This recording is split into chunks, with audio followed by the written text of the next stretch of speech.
In the previous lesson, what we did is we took media from other sources and embedded it onto our pages, which really brought it to life even more. But what I want to do now in this lesson is to go ahead and add some additional functionality to my pages, all by using Dreamweaver.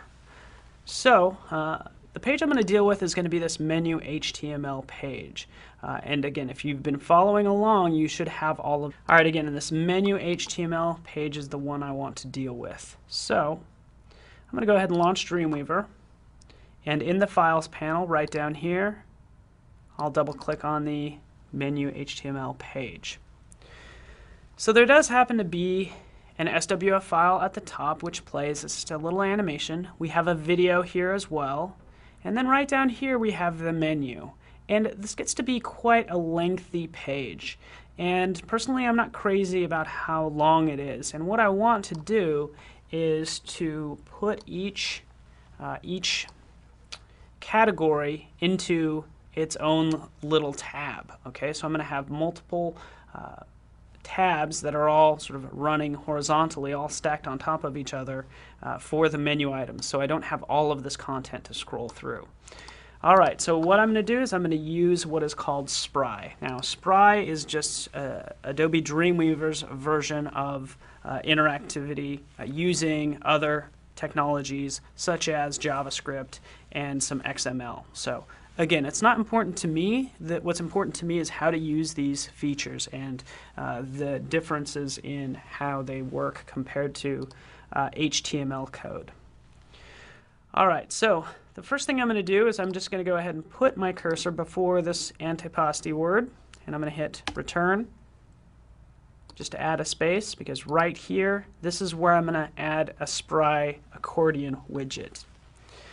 Okay, so I'm going to go to Window, and I'm going to go to that first item, Insert, and that just opens up this Insert panel.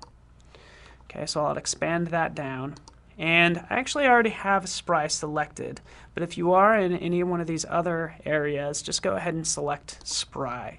And again, this is additional functionality, adds sort of more robust interactivity to my page. So I encourage you to check out these different options. There's plenty of sort of validation options in here for forms, but sort of near the bottom we have the ability to add a Spry menu bar, tabbed panels, accordion, a collapsible panel, quite a few things. But in this case, I'm going to add a Spry accordion. So I'll just click Spry accordion, and once you click on it, it will add that accordion to wherever your cursor is. And that's why I had my cursor right below the video. It says Spry accordion. This is the widget, if you will, that I will be using. And it defaults to two tabs. It has this tab, label 1, and then label 2. And just so you get a vision for how this works, what I'm going to do is I'm going to go ahead and preview it in a browser. And I'm going to preview it in Safari. It does say I need to save this page, so I'll save it. And then it also says that Dreamweaver added these two additional files that I just need to be aware of that are now going to appear in my Files panel. It added this Spry accordion CSS file, which is interesting, because CSS, as we learned in previous lessons, is visual content, so I should be able to change the visual content. But really, most of the work is done by this second file. Nonetheless, I'll select OK. There's my animation. Scroll down beneath that video, and here's the accordion tab. So if I click on label 2, it'll bring up that content, label 1, and you start to get an idea of how this is going to work. So in this lesson, I'm going to go ahead and take all this content and move it into these various tabs. All right, I'll close that file. Go back into Dreamweaver, and I'm going to start with this antipasti. I'm going to select this word, and what I can do is cut it, edit, cut, and I'm going to paste it over label 1. So with that selected, I can do an edit, paste. Okay, so that tab is now antipasti. For content 1, again, I don't really need that, so I can delete that word, content 1, and I can take all of this content right here. And I could cut it and paste it, or maybe what I could do is just click and drag it up. So again, with it selected, I can just click and drag it and move it on in there. And there's the appetizer menu, if you will. All right, now how the heck do we get to label 2? You know, we know what label 2 needs to be. Is it's going to be the soup, so I can, again, take this word, cut it, and paste it over this word label 2, like that. But how do I get to the content? Well, in order to access the content for that second tab, just go ahead and click on where it says Spry Accordion. And let's take a look right down here at the Properties panel. It says Antipasti and Zuppe, the soup, for these two tabs. And that's how I switch between them, is just by selecting them. So I can go ahead and click on Zuppe, scroll down. I'm not sure if I'm pronouncing that right, by the way. But I'll go ahead and select this text right here, and it's a matter of moving it on in. Let's just click and drag it in. There we go. And I'll delete that word where it says content too. There we are. Again, it took a couple clicks, but I was able to delete that word, and now I have that open. And those are the two tabs I now have displayed. All right, again, I want to add additional categories because right down here you can see I have this Secondi section, which is just the main course, if you will. I'll just move that up by hitting delete a couple times just to move this up. And then I have the desserts. So I need to add 2 more tabs. So I'm going to scroll up. I'm going to select Spry Accordion. And since I need to add 2 new categories, 2 new tabs, I can just hit this plus sign. That will add that panel. This panel, label 3 it adds. I can click it again, and it's going to add label 4. So now I can go ahead and click on label 3 and modify it. All right. Select this word, cut it, scroll up, paste it right over label 3. Looks good. I'm going to take this content, I'm just going to cut it again, edit cut, scroll up to where I need that content to be. Right in here, I'll select that word and paste it in. So far, so good. And this is the last section, so it's the same process. And really, you can add as many tabs as you want.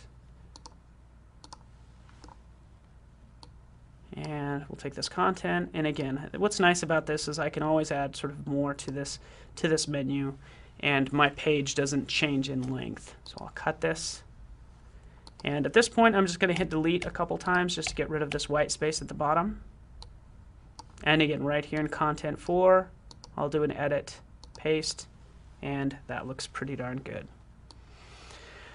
All right, so everything looks good. I can, check out each one of these tabs. I can always click on that eyeball, and that will open up that panel. But let's go ahead and see what this looks like in a browser. So File, Preview in Browser. I'm going to preview it back in Safari.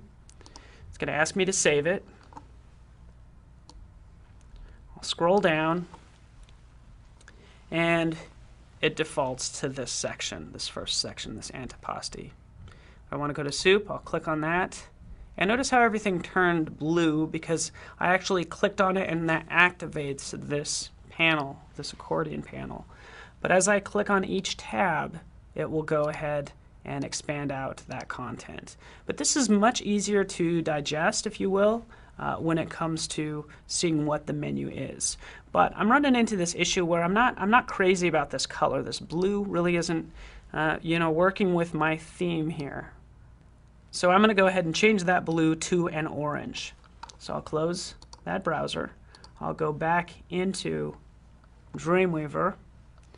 And like that first note said, when I saved my page and when I actually previewed it in a browser, what happened is it referenced this CSS file. It actually said, hey, you know what? It's making this CSS file that it's putting in your folder. So let's take a look.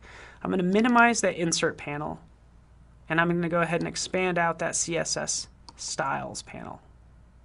Kind of expand this out some. And if it's not open, just go to Window, CSS Styles. I'll minimize that CSS that I made and even this embedded style but there's the Spry accordion that was added automatically as soon as I added the accordion widget. So I can come down in here and start to take a look at these different CSS rules. Just by selecting them, I'm able to see right down in here the various properties that are added. So it is that blue that I want to change, so I'm going to go ahead and select Accordion Focused Accordion Panel tab, this blue right here. So select that, and then let's just change that background color. If you click on that blue square, you can go ahead and change it to sort of that darker orange. All right, so that looks pretty good. Let's go down one more. That next CSS rule, the accordion focused, so when you roll over that bar, it actually changes it to this brighter blue, in which case we want to change that color to a brighter orange. That's kind of more like a gold color, but I'll select that color, and those are the only two changes I want to make.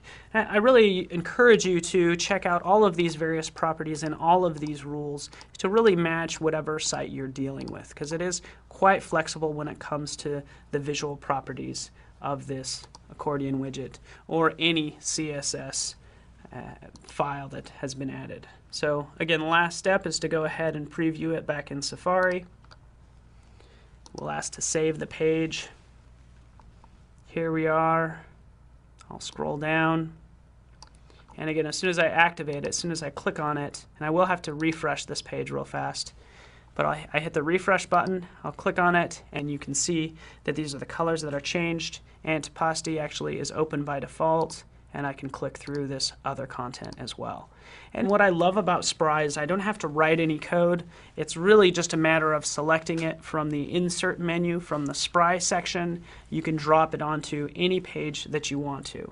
And again, a quick lesson, you can add as many tabs as you want, but I'd say it's good to go. I can go ahead and move on to the next lesson, which is going to be really exciting as well, because it's where I get into testing and troubleshooting this site as well, just to make sure it's nice and solid. So join me for the next lesson.